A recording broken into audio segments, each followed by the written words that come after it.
Nous te remercions, Seigneur, encore pour cette soirée. Et c'est vrai que nous voulons être reconnaissants et ne pas être de ceux qui se plaignent de ce qu'ils n'ont pas.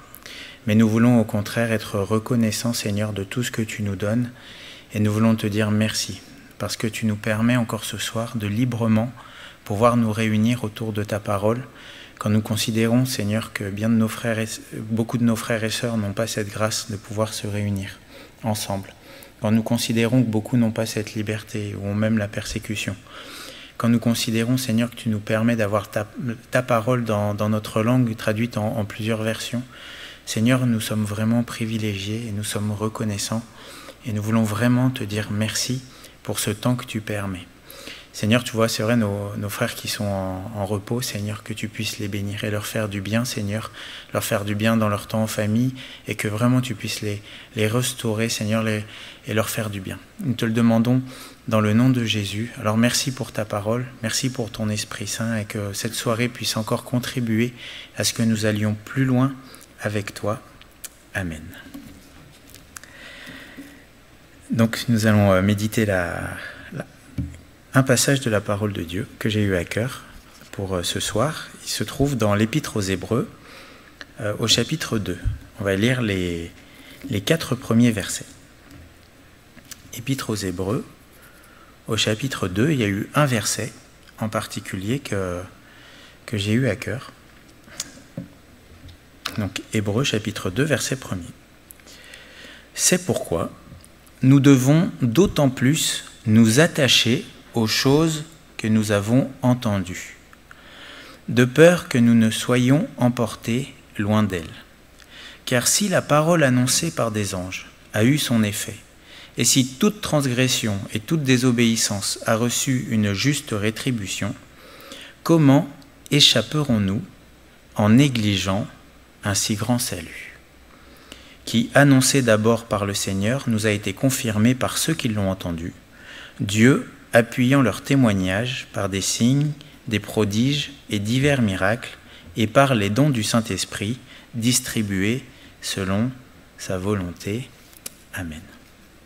Voilà, j'ai eu à cœur ce passage, et la première chose quand on étudie la parole et qu'on veut comprendre un texte, c'est de prendre le contexte. Parce que si je prends quelques versets et que je les isole de tout le reste, je peux faire dire à la Bible ce qu'elle ne dit pas. D'ailleurs, c'est le principe des fausses doctrines. Si je veux que quelqu'un fasse ce que j'ai envie de faire, je peux prendre quelques versets qui vont dans mon sens, je mets de côté ceux qui ne vont pas du tout dans le sens que je veux, et puis à partir de ces quelques versets, en disant que c'est biblique, en insistant avec un petit peu d'émotion, hop, on fait faire à tout le monde, en tout cas à ceux qui ne connaissent pas la parole, on peut leur faire faire un peu tout ce qu'on veut. Bon. Et donc, pour bien comprendre un texte, il faut le contexte. Et le contexte de ce passage, donc il a été écrit dans cette épître qu'on appelle l'Épître aux Hébreux. Comme le nom de cette épître l'indique, l'Épître aux Hébreux, ça s'adresse à des Hébreux, parce qu'on voit au chapitre 1er que celui qui a écrit cette épître s'adresse à ceux dont les pères sont les prophètes, à qui Dieu a parlé dans les temps passés. Donc on comprend que c'est le peuple hébreu. Et cette épître, elle a été écrite, alors si on étudie un peu, probablement aux alentours de l'an 68 après Jésus-Christ. C'est-à-dire qu'il y a eu un moment qui s'est passé entre la venue de Jésus, et donc il y a plusieurs dizaines d'années qui sont passées. Comment on sait ça ? Alors en gros, à la fin de l'épître, il est parlé de Timothée. Donc on sait que Timothée, il intervient quelques dizaines d'années après que le Seigneur Jésus soit venu. Et puis on voit que le temple de Jérusalem, il n'a pas été détruit. Parce que lorsque cette épître elle est écrite, on voit qu'il est fait référence aux sacrificateurs qui font encore leur service au temple de Jérusalem. Donc, le temple de Jérusalem a été détruit en 70. Timothée, il intervient des dizaines d'années après. Donc, ceux qui sont spécialistes de ces choses-là estiment que ça a été écrit en l'an 68. Bon. Et on voit au travers de cette épître que les Juifs qui ont cru, à ce moment-là, on voit qu'ils sont en difficulté. Parce que cette épître, elle a un but, c'est de les encourager à tenir ferme dans la foi. Et ça revient très souvent dans l'épître. Et en lisant le livre des Actes, on sait que de Jérusalem et parmi les Juifs, il y a eu beaucoup de Juifs qui se sont opposés aux premiers Juifs qui ont cru et qui ont tout fait pour essayer de les ramener à la pratique de la loi de Moïse, c'est-à-dire qu'ils considéraient, certains croyaient effectivement que Jésus c'était le Messie, mais que ce qu'il avait fait c'était pas suffisant, il fallait rajouter des choses, et notamment la pratique de certaines œuvres pour être sauvé. Il fallait se circoncire, il fallait faire le sabbat, il fallait toutes sortes de choses.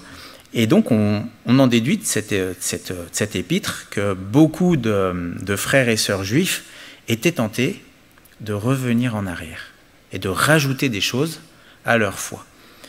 Par exemple, dans ce passage, il y a vraiment beaucoup, dans cette épître, il y a beaucoup d'exhortations à rester fermes par rapport à ce qu'ils avaient reçu.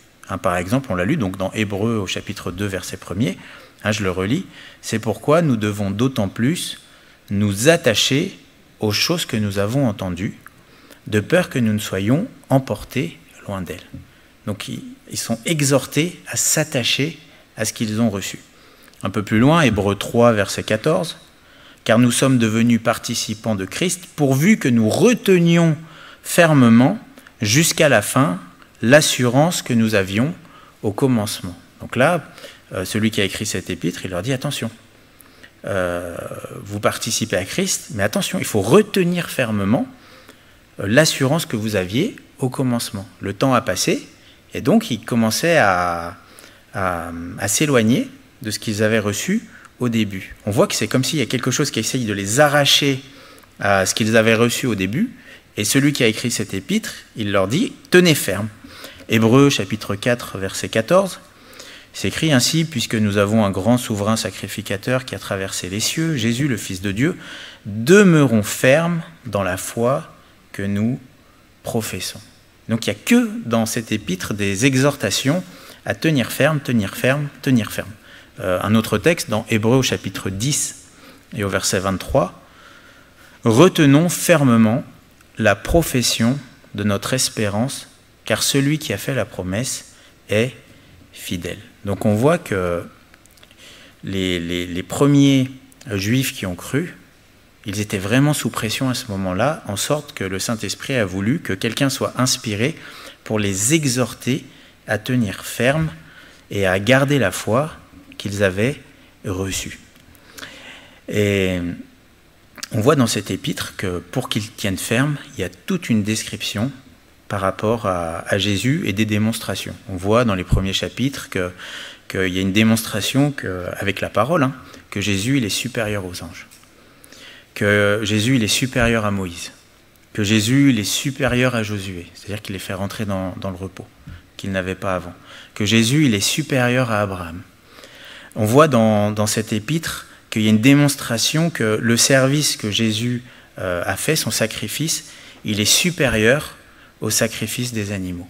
Et que le rôle qu'il a, il est bien supérieur au rôle d'Aaron et de ses descendants. Il y a une démonstration qu'au final, le véritable temple, ce n'est pas celui d'en bas, mais c'est celui d'en haut. Enfin, ça, on le retrouve dans l'Épître aux Hébreux. Et en fait, on voit vraiment que le Saint-Esprit veut que les Juifs qui ont cru vraiment s'attachent à ce qu'ils ont reçu. Et il y a une démonstration de la supériorité de Jésus et de ce qu'il a amené. Bon, mais ça, ce serait un grand sujet qu'on ne va pas aborder ce soir, parce que ce serait beaucoup trop long. Donc on comprend le contexte de ce passage, des Juifs qui ont cru, le temps passe, certains vont lâcher prise et être emportés, et cette épître, elle est là pour les amener à tenir ferme dans ce qu'ils ont reçu. Donc on comprend mieux ce verset qu'on a lu, Hébreux 2, verset 1er, « C'est pourquoi nous devons d'autant plus nous attacher aux choses que nous avons entendues, de peur que nous ne soyons emportés loin d'elles. » Là, l'auteur de l'épître va dire « de peur que nous ne soyons emportés loin d'elles, loin des choses qu'ils ont entendues. » Et donc on arrive à cette pensée que j'ai eue, c'est qu'il nous faut faire attention, parce que si on ne fait pas attention, on peut être emporté loin de ce qu'on a reçu.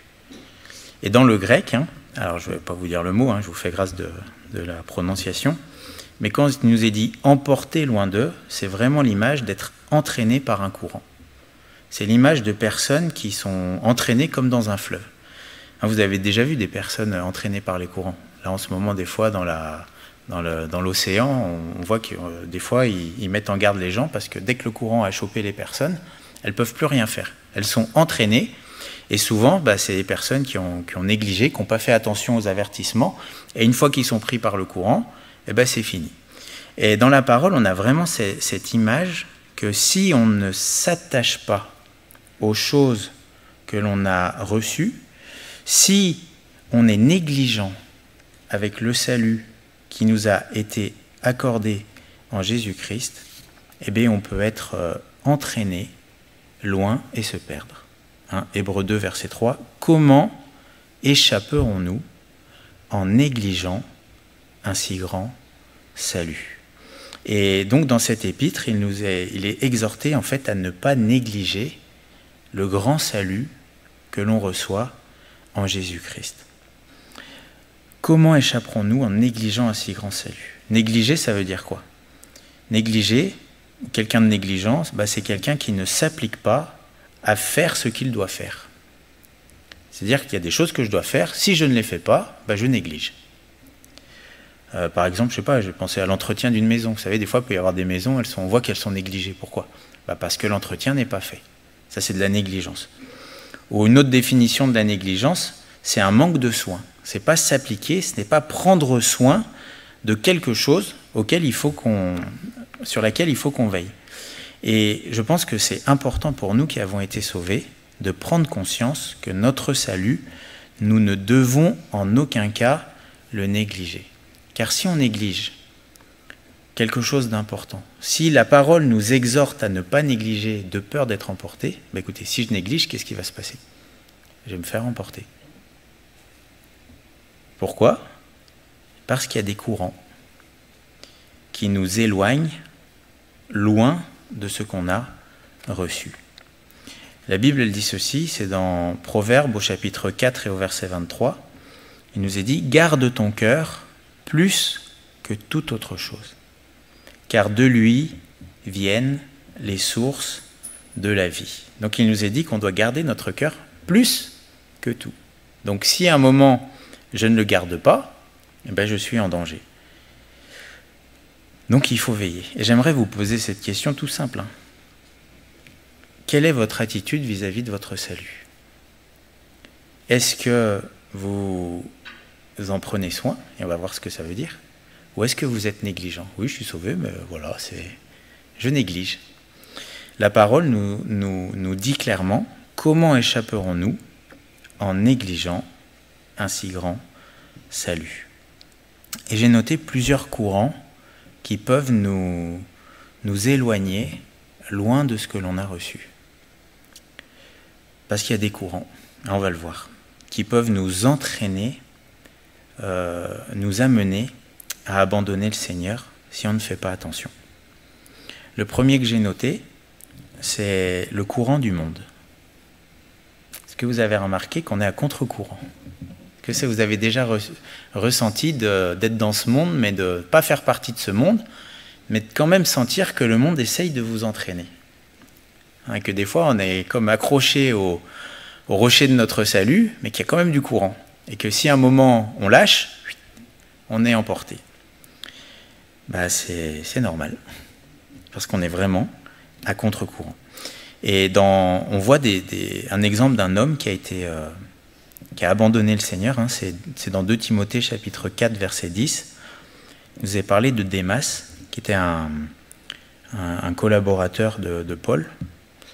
Et il nous est dit, 2 Timothée 4 10, car Démas m'a abandonné par amour pour le siècle présent.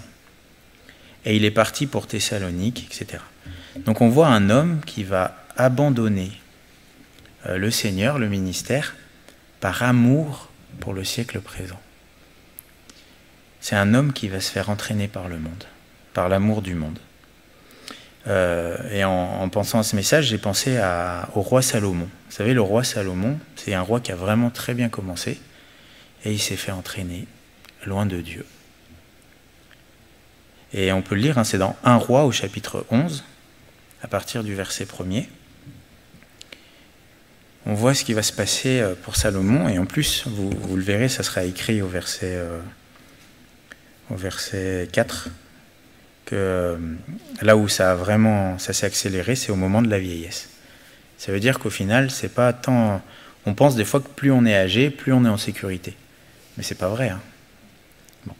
1 Roi chapitre 11, verset 1er, c'est écrit « Le roi Salomon aima beaucoup de femmes étrangères.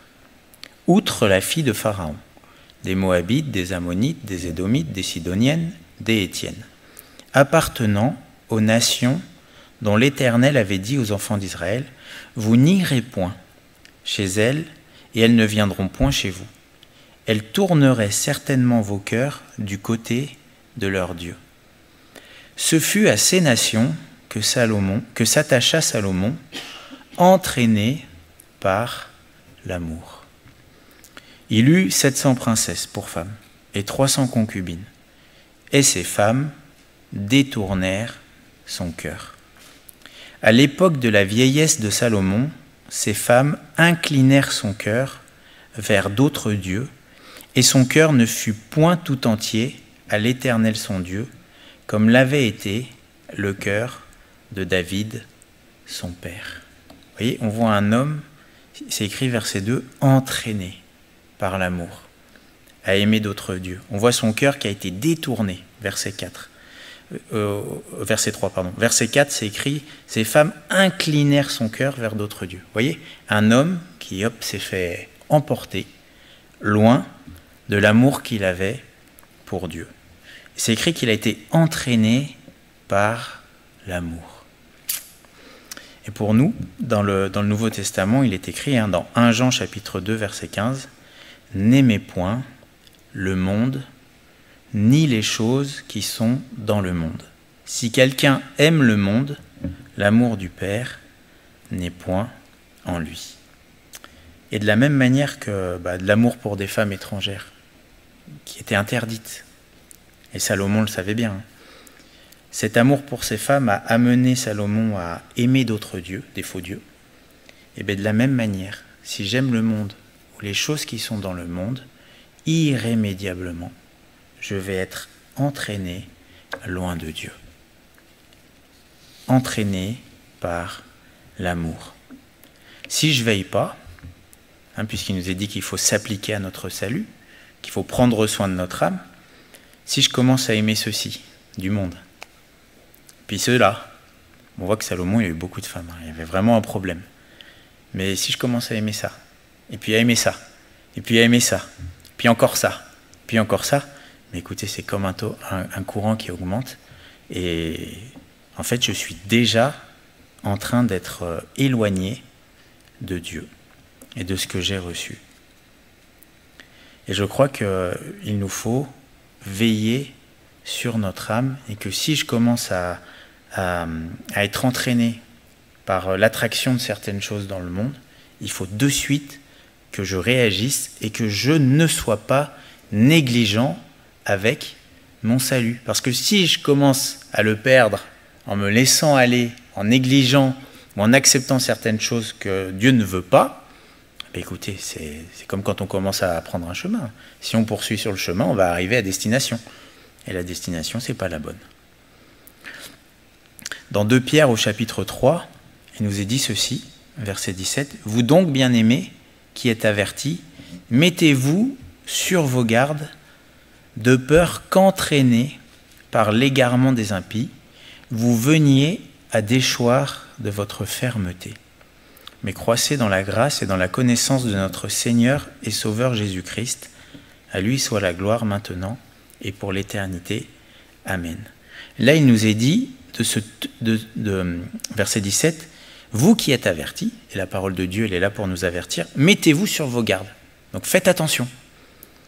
De peur, on retrouve la même expression, qu'entraînés par l'égarement des impies, vous veniez à déchoir de votre fermeté.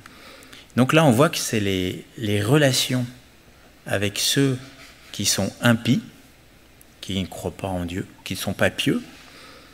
Ces relations-là, si on ne veille pas, qu'on ne fait pas attention, elles peuvent nous faire déchoir de notre fermeté, faire de notre position. Et je crois qu'il faut faire attention aussi à nos relations. Alors, est-ce qu'il faut côtoyer les gens du monde? Bah oui. Est-ce qu'on est envoyé vers ceux du monde? Oui. Est-ce que Jésus, il avait des relations avec ceux du monde? Oui. Mais c'est une chose que de côtoyer le monde, c'en est une autre que de s'attacher à ceux du monde et d'être entraîné par eux. 1 Corinthiens 15, verset 33, « Ne vous y trompez pas, les mauvaises compagnies corrompent les bonnes mœurs. » Et quand on est chrétien et qu'on a un petit peu d'expérience, on se rend bien compte que c'est vrai. Des fois, une personne où la relation n'a pas veillé, puis il suffit que cette relation prenne de l'ampleur, puis s'en ajoute d'autres, puis à un moment, hop, on est balayé et entraîné dans le monde. Si je m'attache à des personnes qui ne vont pas dans le sens de Dieu, mais qui s'opposent à Dieu, elles m'entraîneront dans leur sens, comme un courant. Et on a ce passage qui est connu, mais je le lis dans 2 Corinthiens au chapitre 6, verset 14, où il nous est dit, à partir du verset 14, « Ne vous mettez pas avec les infidèles sous un joug étranger. » Le joug, c'est vraiment l'image du lien. C'est pas côtoyer. Côtoyer, il n'y a pas de problème. Mais c'est se lier. Se lier, c'est pas pareil. Ne vous mettez pas avec les infidèles sous un joug étranger. Car quel rapport y a-t-il entre la justice et l'iniquité? Qu'y a-t-il de commun entre la lumière et les ténèbres? Quel accord y a-t-il entre Christ et Bélial? Ou quelle part a le fidèle avec l'infidèle? Quel rapport y a-t-il entre le temple de Dieu et les idoles? Car nous sommes le temple du Dieu vivant, comme Dieu l'a dit, « J'habiterai et je marcherai au milieu d'eux, je serai leur Dieu et ils seront mon peuple. » C'est pourquoi, sortez du milieu d'eux et séparez-vous, dit le Seigneur. Séparer, en fait, c'est casser le lien. Le joug, c'est le lien. La séparation, c'est on casse le lien. Séparez-vous, dit le Seigneur, ne touchez pas à ce qui est impur, et je vous accueillerai. Je serai pour vous un père, et vous serez pour moi des fils et des filles, dit le Seigneur Tout-Puissant. Ayant donc là c'est au chapitre 7, verset 1er, ayant donc de telles promesses, bien-aimés, purifions-nous de toute souillure de la chair et de l'esprit, en achevant notre sanctification dans la crainte de Dieu. Et là, on a cette pensée qu'on verra à la fin, mais c'est que d'un côté, il y a des choses qu'il ne faut pas faire, il ne faut pas se laisser entraîner, et d'un autre côté, il y a des choses qu'il faut faire, il faut achever, il faut travailler à notre salut. Et là, il nous est parlé notamment le rapport entre le temple de Dieu et les idoles. Et c'est vrai que Salomon, on voit que ça a été par amour, on voit que ça a été par les relations, et puis on voit qu'il est arrivé à sacrifier à d'autres dieux. C'est de l'idolâtrie. L'idolâtrie, c'est quoi? C'est tout ce qui peut prendre la place de Dieu. C'est l'amour que je peux avoir pour certaines personnes ou pour certaines choses qui surpasse l'amour que je dois avoir pour Dieu. C'est ce que j'aime au point de sacrifier à cela plutôt que de sacrifier à Dieu. Et comment on sait quand on est idolâtre? Au final, on donne tout pour cette chose que l'on aime. On ne peut pas dire non à ça, même quand Dieu nous le demande. Et en fait, on ne pense qu'à ça. Notre temps, il ne passe que pour ça. C'est de l'idolâtrie. Alors à l'époque, il le faisait avec des statues. Par exemple, il y avait des statues qui représentaient l'amour. Il y a des statues qui représentaient l'argent, Mammon. Il y en a certains qui donnaient tout pour être riches, etc. Mais aujourd'hui, même s'il n'y a pas de statue, l'idolâtrie demeure quand même. Dans 1 Corinthiens 12, verset 2, c'est écrit « Vous savez que lorsque vous étiez païens, vous vous laissiez entraîner vers les idoles muettes selon ce que vous étiez conduits. » Et c'est vrai que les païens qui n'ont pas de Dieu, ils ont d'autres dieux, c'est comme ça. Et je dois veiller à ne pas devenir idolâtre. Et de la même manière que je dois veiller sur l'amour du monde, de la même manière que je dois veiller sur mes relations, je dois veiller sur l'amour ou l'importance que je donne à certaines choses. Parce que si certaines choses commencent à prendre la place de Dieu, je dois vraiment veiller. Et on voit plein de passages dans la parole où les idoles, il fallait les renverser. Il fallait se détourner de ce qui prenait la première place dans notre vie pour que ça soit Dieu qui prenne la première place. Bon, ça semble logique. Si dans votre cœur, imaginez, il y a 3 amours différents, il y a le premier, le deuxième, le troisième. Si c'est le deuxième qui doit être à la place du premier, bah vous enlevez le premier et le deuxième passe en premier. C'est logique. Les idoles, il fallait les renverser. Et je dois veiller à cela. Et la Bible, elle est claire, hein, 1 Corinthiens 10, 14, je le cite, c'est pourquoi, mes bien-aimés, fuyez l'idolâtrie. Et la première épître de Jean, elle termine avec cette exhortation, petits enfants, gardez-vous des idoles. Parce que si je laisse une idole dans mon cœur, eh ben elle va m'entraîner loin de Dieu. Un autre verset, 1 Pierre 2, 11. Bien-aimés, je vous exhorte comme étrangers et voyageurs sur la terre à vous abstenir des convoitises charnelles qui font la guerre à l'âme. C'est-à-dire qu'il y a des convoitises, si je les laisse, elles font la guerre à mon cœur. Et vous savez, dans une guerre, hein, il y a un vainqueur. À vous abstenir des convoitises charnelles qui font la guerre à l'âme. Si je arrête de combattre, qu'est-ce qui va se passer? Imaginez, il y a une guerre, il y a le camp A contre le camp B, bon, ça se combat, et puis à un moment, il y en a un qui dit « Allez, j'arrête de combattre ». Qu'est-ce qui se passe? Ben, c'est l'autre qui va gagner. Si à un moment, les convoitises, je ne les combats pas, si je ne m'abstiens pas, si je ne me mets pas constamment à mort les choses qui s'opposent à Dieu, ben forcément, c'est ces choses-là qui vont gagner. Bon. Donc on voit le courant du monde. Un autre courant que j'ai noté qui peut nous entraîner loin de Dieu, et c'est celui justement qu'on retrouve dans l'épître aux Hébreux et dans d'autres épîtres, c'est le courant du légalisme. Parce qu'on voit qu'il y a beaucoup de chrétiens qui se sont perdus parce qu'ils ne sont pas restés fermes dans la grâce de Dieu.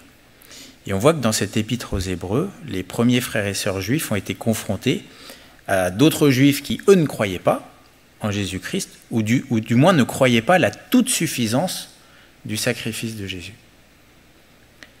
Parce que la Bible, elle est claire, tout a été accompli par Jésus-Christ. Et le salut, ce n'est pas par nos œuvres, le salut, c'est par la foi dans la grâce de Dieu. Et il n'y a rien à ajouter à notre foi pour être sauvé. Par contre, quand on a la foi, il y a des œuvres qui démontrent notre foi. Mais ce n'est pas les œuvres qui font le salut. Et donc on voit que dans l'épître aux Hébreux, vraiment, il devait s'attacher à la grâce de Dieu. Et enfin, on le verra un peu plus loin. Et on voit que ces juifs qui étaient incroyants, au final, même les païens, ils essayaient de les ramener sous la loi de Moïse. Dans l'épître aux Galates, dans la région de Galatie, par exemple au chapitre 1er, verset 6, Paul il va écrire à une église qu'il a fondée, et dans cette épître, on voit vraiment l'inquiétude de Paul. Et parce qu'il voit que si ça continue, tous ses efforts vont être réduits à néant.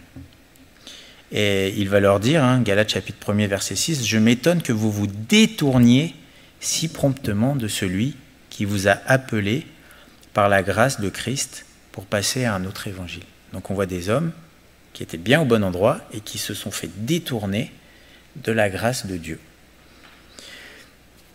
Dans cette même épître, au chapitre 5 et au verset 1er, il va leur dire « C'est pour la liberté que Christ nous a affranchis. » Et il va leur dire « Demeurez donc fermes et ne vous laissez pas. » Vous voyez, il y a la même expression, ne pas se laisser emporter. Ne vous laissez pas mettre de nouveau sous le joug de la servitude. Ça veut dire que s'ils ne font rien, s'ils se laissent faire, eh bien, ils vont se faire entraîner dans l'esclavage, à nouveau. Allez, on peut lire la suite. « Voici, moi, Paul, verset 2, je vous dis que si vous vous faites circoncire, Christ ne vous servira de rien. Et je proteste encore une fois à tout homme qui se fait circoncire qu'il est tenu de pratiquer la loi tout entière. Vous êtes séparés de Christ, vous tous qui cherchez la justification dans la loi. Vous êtes déchus de la grâce. Pour nous, c'est de la foi que nous attendons par l'Esprit l'espérance de la justice, car en Jésus-Christ, ni la circoncision, ni l'incirconcision n'a de valeur, mais la foi qui est agissante par l'amour, la charité. Et regardez, verset 7. Vous courriez bien. Qui vous a arrêté pour vous empêcher d'obéir à la vérité? Verset 8. Cette influence ne vient pas de celui qui vous appelle. Un peu de levain fait lever toute la pâte. Vous voyez, il y a une influence. C'est-à-dire qu'ils se sont laissés influencer, ils se sont laissés entraîner, c'est comme un courant, une influence. Ils se sont laissés entraîner loin de la grâce de Dieu, au point qu'ils en sont arrivés à être séparés de Dieu, parce qu'ils cherchaient à faire des choses en plus pour être sauvés.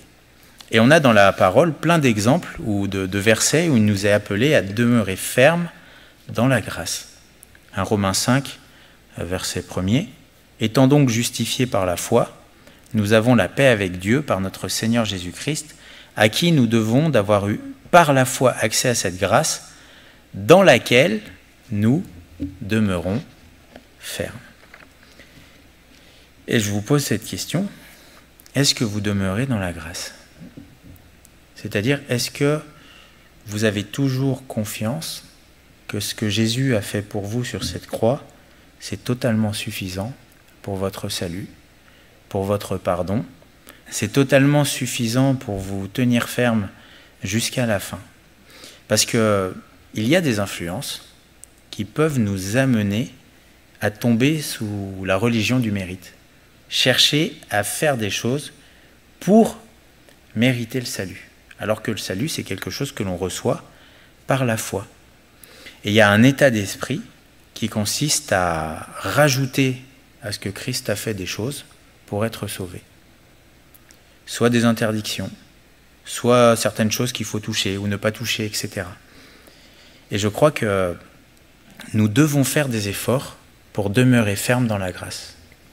Est-ce que vous avez déjà, j'allais dire sentir, je ne sais pas si c'est le bon mot, mais est-ce que vous êtes déjà fait avoir ?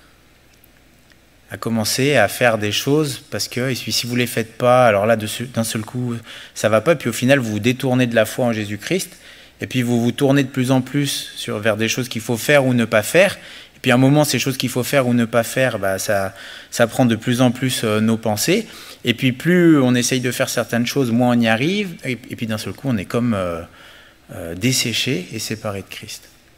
Enfin du légalisme quoi. Vous voyez, je crois qu'il faut faire attention de rester ferme dans la grâce de Dieu. On ne méritera jamais rien. Et si on a quelque chose, c'est uniquement par la grâce de Dieu, parce que Jésus a payé. Et c'est uniquement par la foi en lui que l'on peut recevoir certaines choses. Et tous les efforts que l'on peut faire, mais ça ne doit pas être des efforts pour mériter notre salut. Ça doit être des efforts parce qu'on a été sauvé et qu'on veut persévérer dans les choses que Dieu nous demande. Il y a aussi un autre courant qu'on voit au travers de ces juifs non-croyants, c'est qu'il y avait aussi une forme de persécution, de souffrance.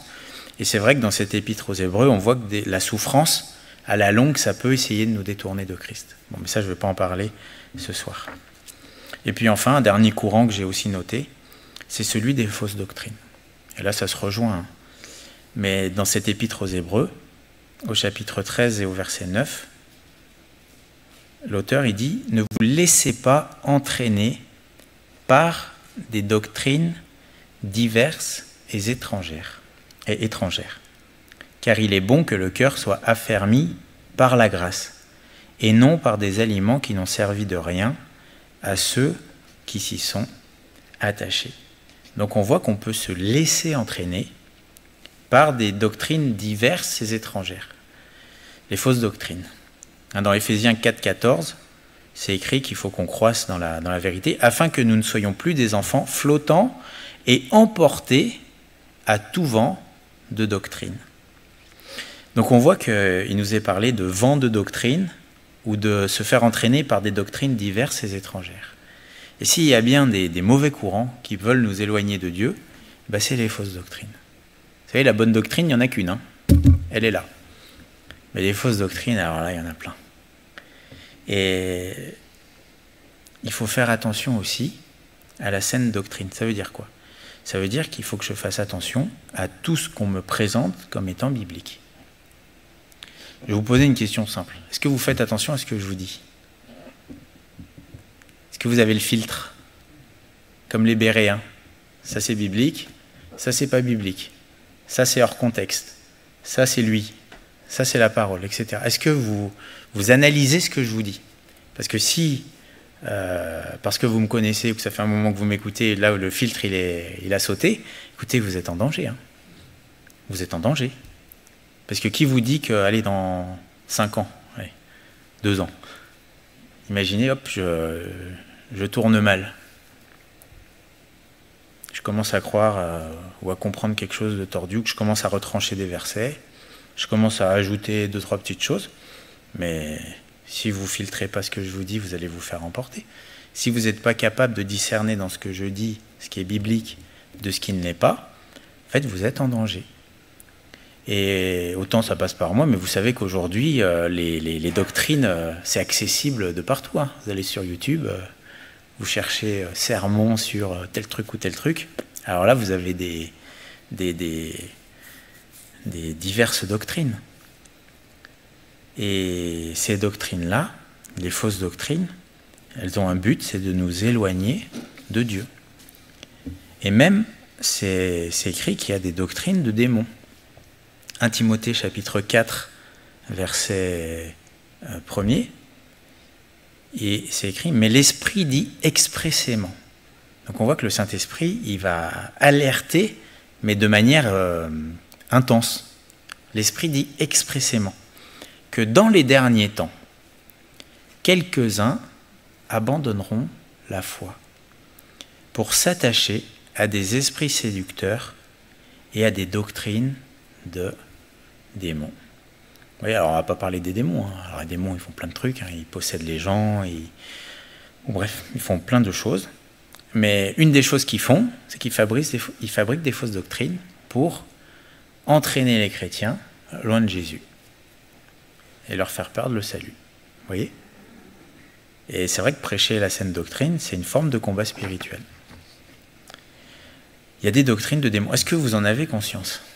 Parce que si vous n'en avez pas conscience, si vous ne vous accrochez pas à la saine doctrine, si vous négligez de faire attention à ce que vous recevez, ce que vous entendez, vous êtes en danger. Et il nous est dit, hein, si on continue ce passage, donc pour s'attacher des esprits séducteurs à des doctrines de démons, par l'hypocrisie de faux docteurs portant la marque de la flétrissure dans leur propre conscience, c'est-à-dire qu'ils n'ont pas la bonne conscience, prescrivant de ne pas se marier. Donc là, c'est ceux qui autorisent à pécher. Vous avez déjà entendu ces doctrines-là? Bon, tant qu'ils s'aiment, tant que vous restez fidèles, tant que ceci, tant que cela, on ne se marie pas, il n'y a pas de souci. Doctrine de démons. Là, c'est facile. Hein, alors là, on peut pas le... C'est juste après. Prescrivant de ne pas se marier. Et de s'abstenir d'aliments que Dieu a créés pour qu'ils soient pris avec action de grâce par ceux qui sont fidèles et qui ont connu la vérité. Donc d'un côté, il y a ceux qui autorisent le péché, pas se marier, puis il y a ceux qui interdisent. C'est-à-dire qu'il y a des doctrines de démons aussi, où là on se met à interdire plein de choses. Bon. C'est la même source. Car tout ce que Dieu a créé est bon, et rien ne doit être rejeté, pourvu qu'on le prenne avec action de grâce. Parce que tout est sanctifié par la parole de Dieu et par la prière.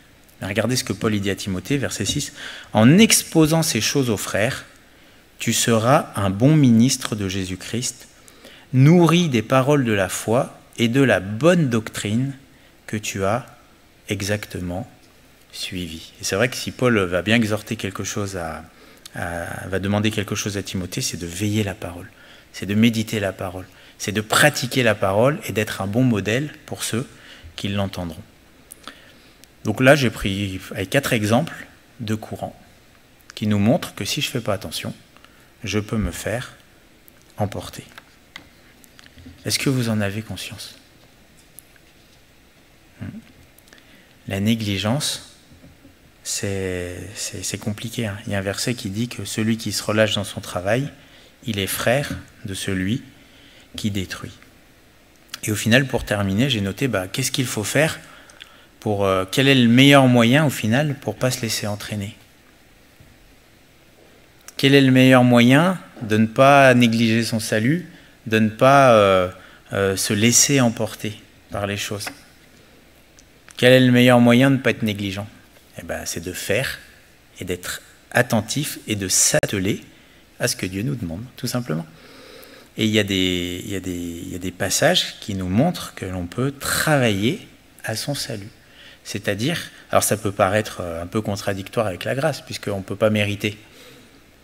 Mais ce n'est pas travailler pour mériter son salut, c'est travailler pour s'affermir dans le salut. C'est travailler pour que notre foi augmente vis-à-vis de Dieu. C'est travailler à ce que nous connaissions de plus en plus la saine doctrine, c'est ça. Si à un moment, je ne m'occupe pas de ce que j'ai reçu, c'est vrai, si je ne prends pas soin de ce que j'ai reçu, c'est de la négligence. Mais si j'en prends soin, si je persévère, si je m'affermis, si je m'enracine dans ce qui est bon, là c'est tout l'inverse. Je suis de moins en moins entraînable, je ne sais pas si c'est français, influençable par les mauvais courants. C'est dans Philippiens 2,12. Ainsi, mes bien-aimés, comme vous avez toujours obéi, travaillez à votre salut avec crainte et tremblement. Non seulement comme en ma présence, mais bien plus encore maintenant que je suis absent. Ça veut dire quoi? Ça veut dire qu'il leur exhorte à travailler à leur salut quand il est là, mais surtout quand il n'est pas là. Ce que j'ai envie de dire, travailler à votre salut, c'est pas seulement quand vous êtes là ou que vous entendez un prédicateur. C'est surtout quand vous n'êtes pas là et que vous n'entendez pas le prédicateur. C'est vous-même que vous devez vous travailler à votre salut. Et c'est écrit avec crainte et tremblement. C'est tout le contraire de la négligence. C'est avec sérieux, avec respect vis-à-vis du salut. Dans 2 Pierre, on l'a lu tout à l'heure, 2 Pierre 3, ce passage où Pierre met en garde pour ne pas être entraîné, c'est 2 Pierre 3, 17. Vous donc, bien-aimés, qui êtes avertis, mettez-vous sur vos gardes, de peur qu'entraînés par l'égarement des impies, vous veniez à déchoir de votre fermeté, mais croissez dans la grâce et dans la connaissance de notre Seigneur et Sauveur Jésus-Christ. Vous voyez, croissez, grandissez dans la grâce. Est-ce que vous grandissez dans la grâce? Est-ce que vous êtes de plus en plus émerveillés, rassasiés, satisfaits de la grâce qui est en Dieu, de ce que Jésus a fait pour vous? Est-ce que vous découvrez de plus en plus tout ce que le Seigneur vous a accordé, ou est-ce que vous vous contentez de ce que vous avez reçu pour le moment? Est-ce que la connaissance que vous avez de Jésus, elle est pour vous suffisante, ou est-ce que vous voulez en connaître plus du Seigneur et Sauveur Jésus-Christ? Et en fait, on voit cela dans j'avais pris plusieurs textes, je ne veux pas être trop long, dans 2 Pierre au chapitre 1er, on voit que Dieu il nous a tout donné, ce qu'il faut. Et au verset 5, 2 Pierre chapitre 1er, verset 5, il dit « À cause de cela même, faites tous vos efforts pour joindre à votre foi la vertu, à la vertu la science, à la science la tempérance, à la tempérance la patience. » Il y a toutes sortes de choses dans lesquelles il faut faire des efforts. Pas pour être sauvé, mais parce qu'on a été sauvé. Et verset 8, c'est écrit « Car si ces choses sont en vous, et ils sont avec abondance, en d'autres mots, si vous travaillez bien votre salut, elles ne vous laisseront point oisifs ni stériles pour la connaissance de notre Seigneur Jésus-Christ. Mais celui en qui ces choses ne sont point est aveugle, il ne voit pas de loin, et il a mis en oubli la purification de ses anciens péchés. » Ça, c'est terrible. Mettre en oubli la purification des anciens péchés. Si on réfléchit sur ce passage, sur cette notion-là, ça fait réfléchir. Ça veut dire que tous nos péchés anciens qui ont été effacés, je peux oublier qu'ils ont été effacés, comme s'ils revenaient. C'est particulier. Ça veut dire qu'on peut oublier la grâce, oublier le fait qu'on a été pardonné de tous nos péchés et se remettre à vivre comme si on avait fait ces choses alors qu'on en a été pardonné par le Seigneur. C'est vraiment s'éloigner de la grâce de Dieu. Et au verset 10, il continue en disant « C'est pourquoi, frères, appliquez-vous. » Vous voyez, c'est tout sauf de la négligence. Appliquez-vous d'autant plus à affermir votre vocation et votre élection, car en faisant cela, vous ne broncherez jamais. C'est-à-dire vous ne tomberez pas, si on s'applique. Et verset 11, ça c'est magnifique. « C'est ainsi, en effet, que l'entrée dans le royaume éternel de notre Seigneur et Sauveur Jésus-Christ vous sera pleinement accordé. Et il y a des versions qui disent largement. C'est-à-dire qu'on peut être sauvé, ric-rac, et puis on peut vraiment être sauvé, mais large. Mais c'est quoi la différence? C'est la négligence ou c'est l'application à son salut. Et enfin, je termine avec ce passage dans l'épître aux Hébreux, puisque c'est en fait le cœur de cette épître. Dans l'épître aux Hébreux, donc juste après le chapitre 11 où il y a tous ceux qui ont reçu par la foi, au chapitre 12, c'est écrit, verset 1er, « Nous donc aussi, puisque nous sommes environnés d'une si grande nuée de témoins, rejetons tout fardeau et le péché qui nous enveloppe si facilement, et courons avec persévérance dans la carrière qui nous est ouverte. » On voit vraiment cette notion de ne pas rester là où on en est, mais de courir, dans la carrière que le Seigneur nous a ouverte. Ayant les regards sur Jésus, le chef et le consommateur de la foi. Alors, le mot consommateur, c'est pas le bon, mais c'est celui le chef, c'est celui qui amène la foi, le consommateur, c'est celui qui la développe jusqu'au bout. C'est celui qui achève la foi. Et qui, en vue de la joie qui lui était réservée, a souffert la croix, méprisé l'ignominie, et s'est assis à la droite du trône de Dieu. Considérez en effet celui qui a supporté contre sa personne une telle opposition de la part des pécheurs, afin que vous ne vous lassiez point, l'âme découragée. Et le cœur de l'exhortation aux Hébreux, qui sont sous pression, où le courant est fort pour les détourner de Christ et les remettre sous la pratique d'œuvre pour mériter le salut, l'épître leur dit qu'en gros, il faut regarder à Jésus. Et si vous lisez bien cette épître, ça parle que de Jésus, et de ce qu'il est, et de ce qu'il a fait, et de la perfection de ce qu'il a fait, et du fait que c'est définitif. Et au final, vous savez, le plus important, en fait, pour ne pas se faire emporter, c'est de regarder à Jésus. Parce que j'ai envie de dire, si vous ne regardez pas à Jésus, vous passez à côté de l'essentiel. Je vais vous poser la question. Avez-vous regardé à Jésus aujourd'hui? Je vous pose la question. Parce que si ce n'est pas le cas, vous êtes passé à côté de l'essentiel. Parce que le plus important de toute éternité, aujourd'hui et dans toute l'éternité, c'est ce que Jésus a fait pour vous. Et notre foi, elle est en Jésus. Vous voyez, si à un moment je néglige de regarder à Jésus, à ce qu'il a fait, c'est sûr que je risque de me faire emporter. Quand il y aura de l'adversité, quand il y aura des fausses doctrines, quand il y aura toutes sortes de choses. Mais si je regarde à Jésus, qui est le chef, celui qui amène la foi, celui qui la développe jusqu'à son achèvement, alors là, je regarde dans la bonne direction. Ayant les regards sur Jésus. Et je vais terminer donc en reprenant ce passage dans l'épître aux Hébreux, à la lumière de tout ce que j'ai apporté, et je termine avec ce passage, Hébreux 2, verset 1er. C'est pourquoi nous devons d'autant plus nous attacher aux choses que nous avons entendues, de peur que nous ne soyons emportés loin d'elles.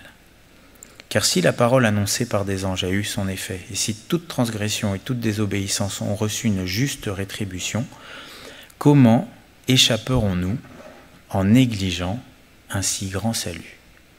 Le salut annoncé d'abord par le Seigneur nous a été confirmé par ceux qui l'ont entendu, Dieu appuyant leur témoignage par des signes, des prodiges et divers miracles, et par les dons du Saint-Esprit distribués selon sa volonté. Amen.